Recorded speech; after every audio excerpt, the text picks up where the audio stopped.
जो मुनीस जहि आयसो दीना, सोतहि काजो प्रथम जनु कीन्हा। विप्र साधु सुर पूजत राजा, करत राम मोहित मंगल काजा। और इस प्रकार अवधपुर में ध्वजा पताका तोरण कलश घोड़े रथ और हाथी सभी को सजाया जा रहा है। और इस प्रकार मुनि श्रेष्ठ गुरु वशिष्ठ जी के वचनों को सिरउधारी करके सब लोग अपने अपने काम में लग जाते हैं। और इस प्रकार मुनीश्वर गुरु वशिष्ठ जी ने जिसको जिस काम के लिए आज्ञा दी, उसने वह काम इतनी शीघ्रता से कर डाला, अर्थात मानो वह काम करने के लिए पहले से ही कर रखा हो। और इस प्रकार राजा दशरथ जी ब्राह्मण साधु और देवताओं को पूज रहे हैं और श्री रामचंद्र जी के लिए सब मंगल कार्य कर रहे हैं। सुनत राम अभिषेक सुहावा, बाज गहा गहे अवध बधावा। राम सियतन सगुन जनाए, फरे कहीं मंगल अंग सुहाए।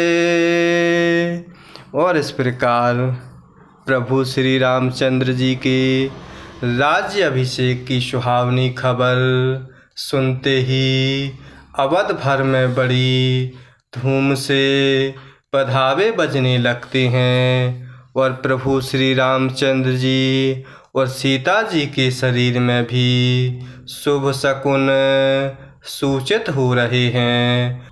और इस प्रकार उनके सुंदर मंगल अंग फड़क रहे हैं।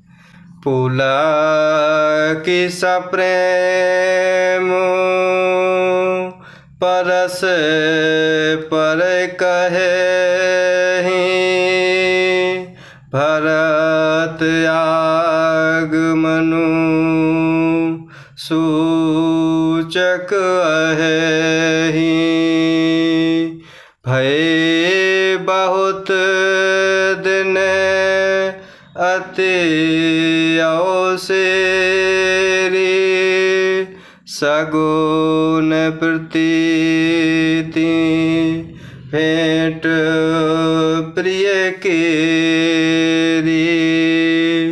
और इस प्रकार पुलकित होकर वह दोनों प्रेम सहित एक दूसरे से कह रहे हैं कि यह सब शकुन भरत के आने की सूचना देने वाले हैं। और इस प्रकार वह प्रभु श्री रामचंद्र जी कह रहे हैं, उनको मामा के घर गए बहुत दिन हो गए हैं, बहुत ही अवसेर आ रही है। और इस प्रकार बार बार उनसे मिलने की मन में आती है। और इस प्रकार शकुनों से प्रिय भरत के मिलने का विश्वास होता है। इस प्रकार वह प्रभु श्री रामचंद्र जी सोच रहे हैं।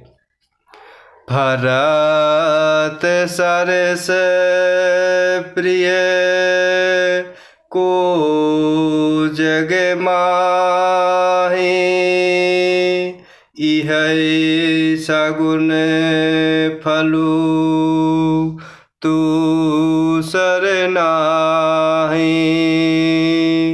राम ही बंधु सोच दिन राति, अंडहि कमठ हृदय जहि भांति।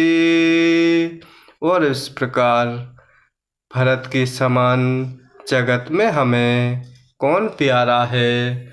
शकुन का बस यही फल है, दूसरा नहीं। इस प्रकार प्रभु श्री रामचंद्र जी को अपने भाई भरत का दिन रात ऐसा सोच रहता है, जैसा कछुए का हृदय अंडों में रहता है। यही अवसर मंगलो परम, सुनी रहे सेउ रनिवासु। शोभत लखे विधु बढ़त जनु, बारिधि बीचि बिलासु। और इस प्रकार प्रभु श्री रामचंद्र जी यही सोच रहे हैं कि भरत के समान हमें कौन प्यारा है। और इस प्रकार यह शकुन का बस यही फल है और दूसरा नहीं है। और इस प्रकार इसी समय यह परम मंगल समाचार सुनकर सारा रनिवास हर्षित हो उठा, जैसे चंद्रमा को बढ़ते देखकर समुद्र में लहरों का विलास अर्थात आनंद शोभायमान होता है।